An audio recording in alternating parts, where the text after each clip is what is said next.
This absolutely is our favorite time of the year. We're looking at brackets all week long. The first four games are set to be played tonight here on this Tuesday, and Duke gets ready for a trip up to Brooklyn for the NCAA tournament. Hi, everybody. Dick Vitale. Hey, make sure you listen, man. The Locked On Blue Devils with J.J. Jackson. He's awesome, baby. You are Locked On Blue Devils, your daily podcast on the Duke Blue Devils. Part of the Locked On Podcast Network, your team every day.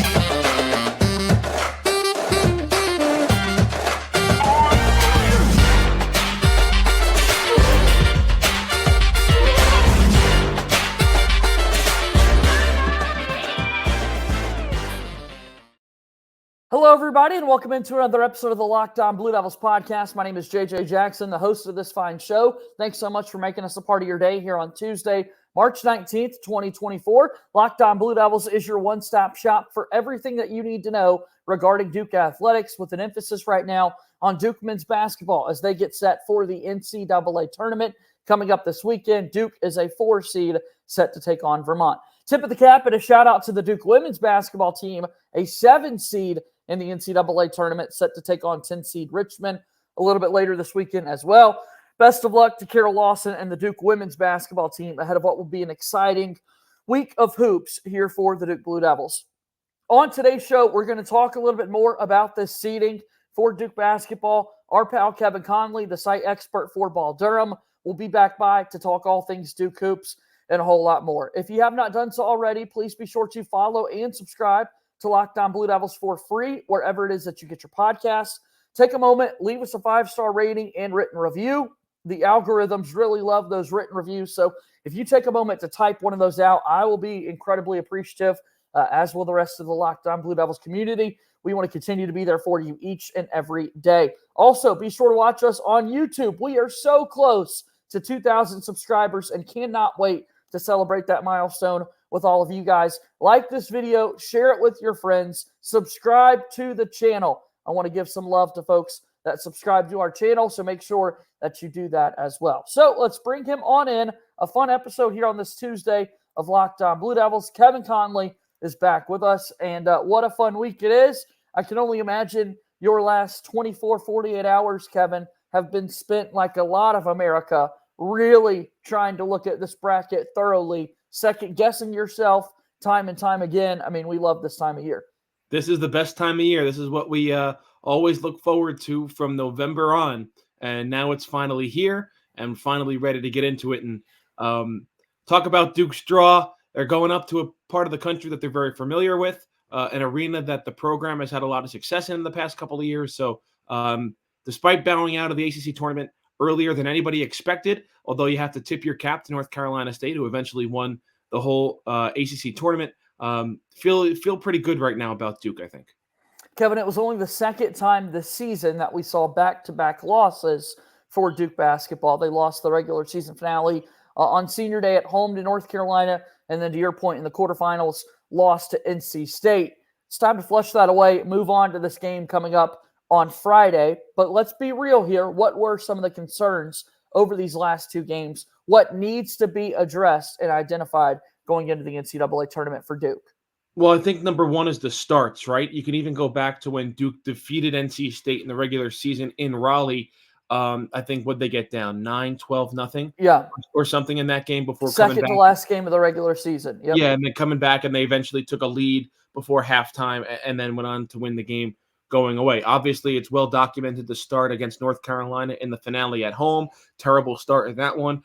Same thing against North Carolina State in the ACC tournament. And luckily for Duke, I mean, North Carolina State got off to a slow start too. It was very low scoring through the first media timeout.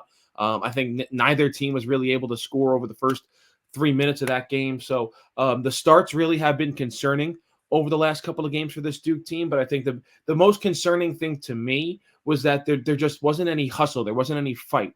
A Duke team that played on Thursday that hadn't played before then since Saturday was playing against a North Carolina State team that was playing its third game already in 3 days. Now, again, like I said, I don't know if you just throw that all out the window because of this miracle run North Carolina State went on, beating Virginia in overtime on the next night, and then obviously pulling away from North Carolina in the second half in the championship to win The ACC tournament playing 5 games in 5 days, which has never been done before in the history of the ACC. And last time it was done was Connecticut when they had Kemba Walker in the Big East tournament. So really unprecedented. We've never seen anything like it before. So me personally, I'm still taking the issues and the struggles Duke had at that game, not as severe as I did maybe on Thursday night, Friday morning after seeing this run North Carolina State went on, but certainly the hustle, the energy, and obviously the start of the game is something that I'm obviously have to look a little bit deeper at going into this matchup against Vermont.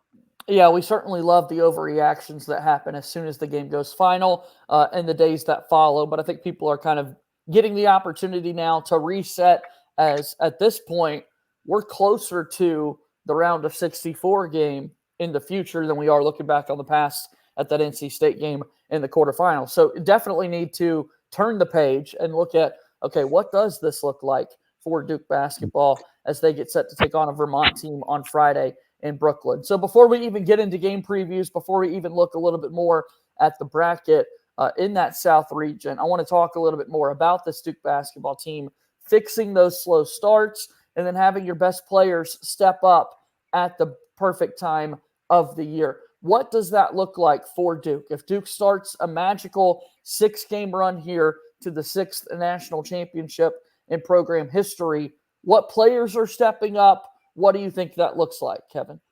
Well, I think right now it has to be Jeremy Roach because he has not played well over the past 2 games. Struggled against North Carolina, struggled mightily against North Carolina State, and he had been arguably this team's most consistent player throughout the season up until these last 2 games. So if Duke wants any chance at making a deep run here in the NCAA tournament, Jeremy Roach, who has been really good in the NCAA tournament in his career at Duke, he's going to have to wake up a little bit, shake those cobwebs out, and get out there. And I also think it's the guard play. The guard play was really bad against NC State on Thursday night.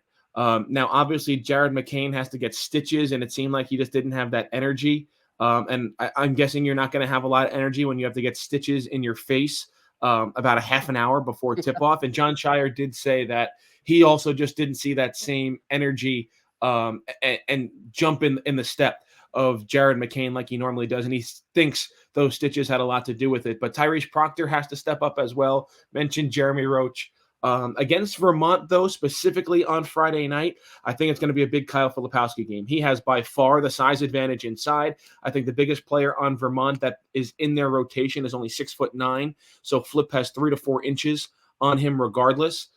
So overall, if this team wants to make a deep run, it's going to be the guards. The guards have to step up. Guards win in March because they're ball dominant. But against Vermont, I think Kyle Filipowski is going to be in for a really big game. I love our guards. You love our guards. I hope Duke basketball fans love them as well, because this is the time of year that you get remembered in March Madness. So the likes of Jared McCain, the likes of Jeremy Roach and Tyrese Proctor, who knows if Duke gets further into the NCAA tournament, whether or not we could see Caleb Foster even getting put back into the mix. We'll have to wait and see for that one. All right, let's talk a little bit more about what's coming up for the Duke basketball team in the NCAA tournament week ahead after we take one more time out here on today's episode of Locked On Blue Devils. Locked On Blue Devils here today is brought to you by our friends over at Nissan. This week's March Madness bracket highlight is brought to you by our friends at Nissan. Each week, we're picking one team that stands out, a team that pushed it further than the rest. Just like all of the new 2024 Nissan SUVs, these guys were able to take it to the next level. As we take a look at our friends at Nissan, we're going to highlight the Auburn Tigers. My alma mater can be described as a Pathfinder. They've been thrilling to watch and have really created a lane for themselves after claiming the top spot in the SEC as they knocked off the Florida Gators in the SEC Tournament Championship. They're set to make a big run in the NCAA Tournament. Take the Nissan Rogue, the Nissan Pathfinder, or the Nissan Armada and go find your next big adventure. Shop at nissanusa.com. Our show today is also brought to you by Amazon Fire TV, your destination for sports, live games, highlights, in-depth analysis, and more. Fire TV offers amazing viewing experiences with smart TVs, as well as the Fire TV stick that you can plug into your existing TV that provides access to millions of movies and TV episodes, as well as free and live TV.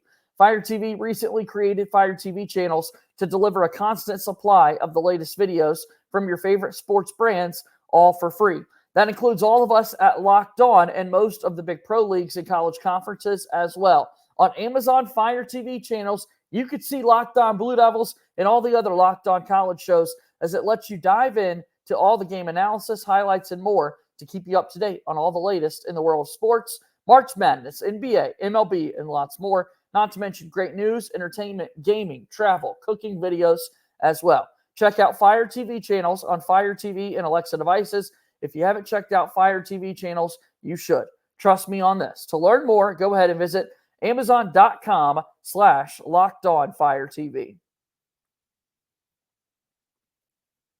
All right, we go forward here on today's episode of Locked On Blue Devils. I'm JJ Jackson, joined today by Kevin Conley, the site expert for Ball Durham, balldurham.com. Tell folks, if you will, Kevin, about some of the recent stories that you've had. Well, we have everything you could possibly want here on the NCAA tournament. We're previewing the game against Vermont. We're previewing the region as a whole. We're telling you what Duke has to do, what they can't do to be successful in the NCAA tournament. So anything you could possibly want here on the NCAA tournament, this Duke basketball team, we have it over at balldurham.com. Let's preview the region as a whole. In the NCAA tournament here for the Duke Blue Devils, playing in the South region, Houston is the 1 seed. Duke is the 4 seed. Didn't get a chance to spend much time on this yesterday in the program, Kevin. But what jumps out to you about the 16 teams that make up this region? I think the biggest thing that jumps out to me, honestly, is the bottom of the region. And if the two teams have success that some people think they're going to have, we could have a Duke versus Kentucky Elite Eight game with a berth to the Final Four on the line. That was one of the first things that jumped out to me. Obviously, you don't want to look too far ahead for this Duke basketball team.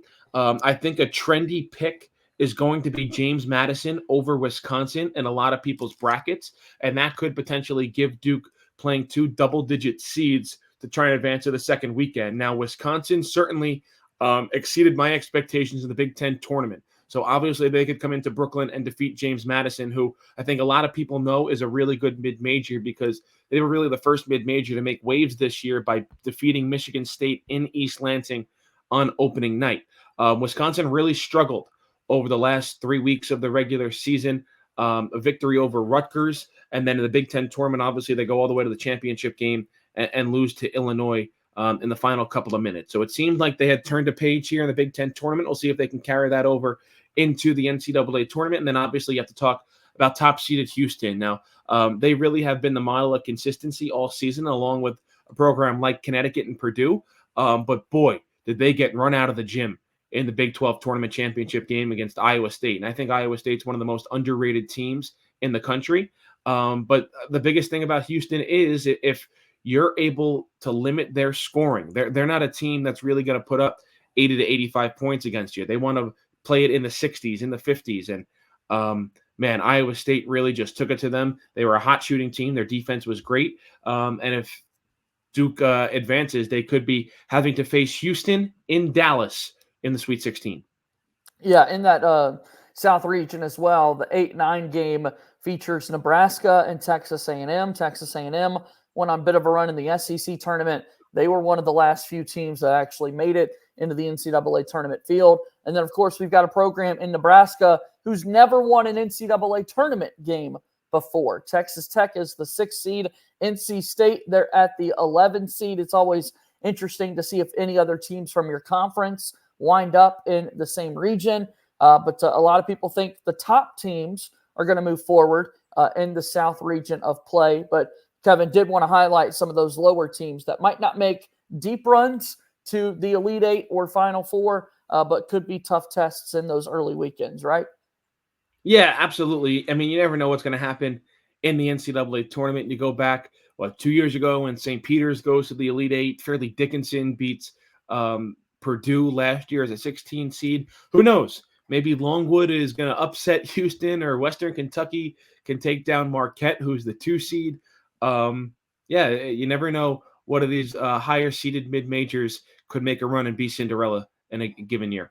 It happens each and every year, so we'll see whether or not that takes place here. Duke and Vermont on Friday. We'll get to that game here in just a moment. Do want to also talk about that other game that's taking place in Brooklyn. You mentioned it a little bit ago. James Madison, a trendy upset pick over Wisconsin out of the Big Ten, who made a run all the way to the Big Ten title game before losing to Illinois. And then we could potentially see a rematch of that 2015 national championship game should Duke and Wisconsin both win.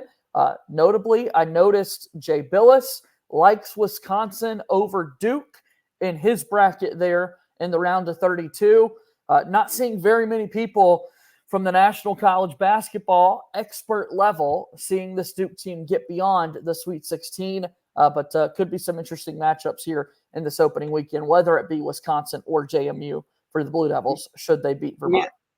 Yeah, and it could be. And I think I did see a stat shortly after Duke lost to North Carolina State in the ACC tournament quarterfinals. And I believe the stat was no team has ever won a national championship without making at least the semifinals of their conference tournament. So that's something Duke will be looking to overcome this season. And don't forget, this Duke and Kansas were kind of like the two teams that were put on a pedestal in the offseason. That these were the two teams that far and away were better than everyone in the country, and they were going to make a run to the Final Four, and perhaps that was going to be your national championship game. And obviously Kansas has dealt with a rash of injuries late in the season, and they're also a 4 seed, and who knows what's going to happen with them as they were knocked out in the I believe it was even the second round of the Big 12 tournament. They were a 6 seed. I don't think they even made the quarterfinals. And obviously Duke, the 2 seed in the ACC, no shame in that because North Carolina has been really good this year, but a lot of people are jumping off the Blue Devils bandwagon early in the season this year, even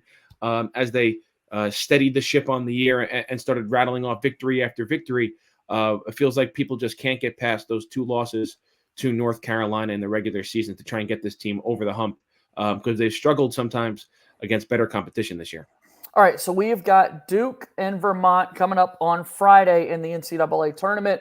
The 4 seed Duke versus the 13 seed Vermont in the South region of the 2024 NCAA tournament bracket. Let's preview that game in greater detail after we take our last commercial break here on today's episode of Locked On Blue Devils. Kevin Conley of Ball Durham hanging out with us here today on the program.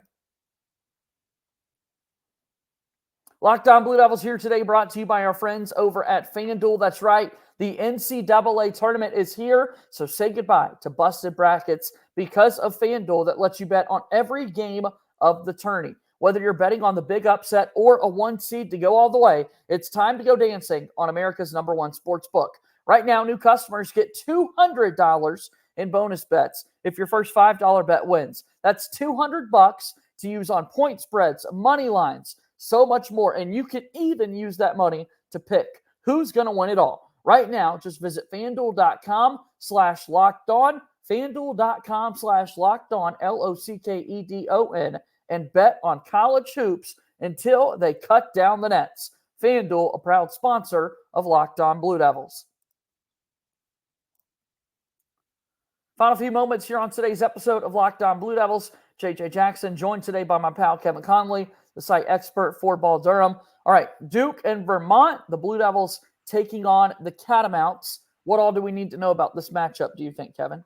When you look at Vermont, I mean, I think a lot of people know that they're typically in the NCAA tournament. This is their 3rd straight season in the NCAA tournament, winning the America East this year. John Becker, one of the great coaches in college basketball, he could have certainly jumped up to a major power conference if he wanted to, but he wants to stay at Vermont. This team, very balanced scoring. Their leading scorer only averages 12 points per game, but they have 3 players that average double figures. The other one averages 9 points per game. So this is not a team typically that's going to have somebody go out and give you 30 points and hope for contributions from the rest of the roster. Now, this is a very balanced team. Like I mentioned, they're not very tall. Duke is going to have the size advantage inside with the 7-footer Kyle Filipowski.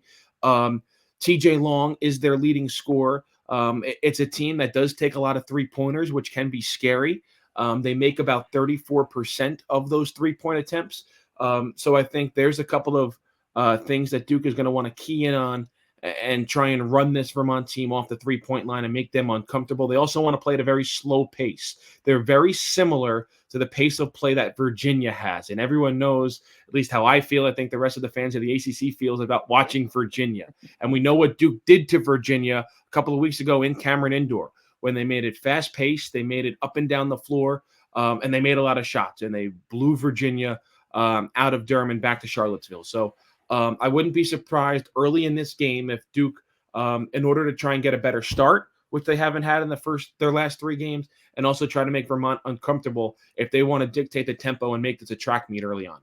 Vermont out of the American East Conference coming into the NCAA tournament on a 10-game winning streak. That's the fourth longest winning streak in the country and boasting the 23rd ranked field goal percentage defense in the entire nation as well. Some fun notes here. Duke 3-0 all-time versus teams in the American East Conference, including a 3-0 mark against Vermont, although these two teams have never played in the NCAA tournament. And here are some fun numbers as well that the Duke basketball staff put out there in their press release. The Blue Devils have now been selected in the South region 9 times. The last time Duke was in the South region was 2015. Good year for the Blue Devils back in 2015, who hold a 25-6 record all-time when playing out of the South region. Duke is 4-2 all-time as a 4 seed and 2-0 all-time versus a 13 seed in this one. So Duke's game on Friday will be their first in the NCAA tournament in Brooklyn. The Blue Devils are 9-2 all-time at the Barclays Center, highlighted by that NCAA tournament title in 2017. So they're headed up your way. They're headed up there to the Empire State, Kevin. And I like those numbers that Duke put out there, right? That 25-6 in the South region. Last time that Duke was in that part of the bracket, they won it all. A 9-2 mark all time in the Barclays Center. Good trends there for the Blue Devils. Yeah, you mentioned the ACC tournament title in 2017. They lost in the championship game. I believe it was 2021 in Coach K's last season when they lost the championship game to Virginia Tech. So say the program is familiar with the Barclays Center and the area around it in Brooklyn. Now, obviously, John Shire used to it as being a coach on those staffs. Jeremy Roach was a player the last time the team was up here and playing in Brooklyn. So certainly has to feel good for Duke to just be in a familiar setting. They know where they're staying in a hotel. They know where they're going to get their food. And it seems like small things to the fan, but it certainly makes a difference when a team can be as comfortable as possible in a setting. And I think Duke not really getting a preference of where they wanted to go because North Carolina and Tennessee both taking the Charlotte regional. I think Brooklyn had to be the second best choice for Duke, and that's what they get it. And I think one thing that you should note that it is there are 4 games in Brooklyn. Connecticut, the number 1 seed, obviously has a big New York City base. They're going to be playing, but it's separate tickets, at least for Friday night. Connecticut's in the day session. Duke is in the night session. I do think it's a little bit funny, though, that the number 1 team in the country and the number 1 overall seed is playing on 2:30 on a Friday afternoon, and it's a 4 seed, but it's the biggest brand in college basketball, the Duke Blue Devils, getting the 7 o'clock CBS time slot over the defending national champions and number 1 team in the country. We love it. Duke's the standard, the brotherhood. So much fun to see. Also, how about this? Think about earlier this season, Duke makes a trip to Madison Square Garden, and prior to the game taking place, when the Blue Devils get up there, they worked out in the Brooklyn Nets practice facility looking for extra time. So even this team this year, Kevin, is a little bit familiar with those Brooklyn surroundings. Yeah, I think that's good. Now, I'm not 100% sure if they're going to be able to practice in the Brooklyn Nets practice facility again. Maybe on Friday morning they can get a shoot around there because the NCAA typically sections time on the court for practices for these two teams at the Barclays Center, and that would probably be on Thursday. So maybe Friday morning when the other games are going on in the Barclays Center, the team will have a shoot around at the Brooklyn Nets training facility. But yeah, last time Duke was up in New York, they defeated Baylor. They played that game shorthanded as well. If you remember, Tyrese Proctor didn't play. Jared McCain had a big setting. Now, obviously, Being up here from New York, everyone will tell you there's a major difference compared to Madison Square Garden to the Barclays Center, but it doesn't matter. It's the NCAA tournament. It's the biggest stage the sport has to offer here in March, and we'll see if this team is ready for it. Kevin, you're the best. We're going to be following along with your coverage all week as Duke gets set to be in the NCAA tournament once again. Please do us a favor one more time. Tell everybody about Ball Durham and how they can get plugged in and involved. Well, you can read us every single day at balldurham.com. You can follow us on Twitter at ball_Durham. And JJ, just want to give your listeners and viewers a little bit of a notice. If you want to tweet us over at Ball Durham, my plan is to be in attendance for Duke's game on Friday night in the Barclays Center, and cross your fingers on Sunday as well.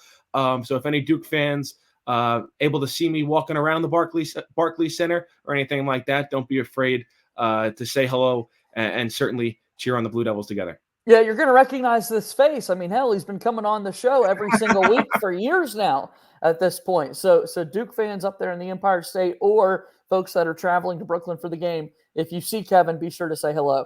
You're the best, Kevin. I hope next week we're talking about getting ready for the Sweet 16 and Elite Eight. I'm not ready yet to preview next season of basketball for the Blue Devils. So let's hope that that's what we're talking about next week. All right? I can't wait, JJ. Cross our fingers. All right. That's Kevin Conley joining us here on today's episode of Locked On Blue Devils, and that's going to wrap us up here today. Again, thank you so much for your support. As always, please be sure to follow and subscribe to Locked On Blue Devils for free wherever it is that you get your podcasts. Also, make sure that you subscribe to our YouTube channel to watch the show each and every day. That'll do it for today's show. As always, go Duke. I'll talk to you tomorrow. My name is JJ Jackson. Thank you and good day.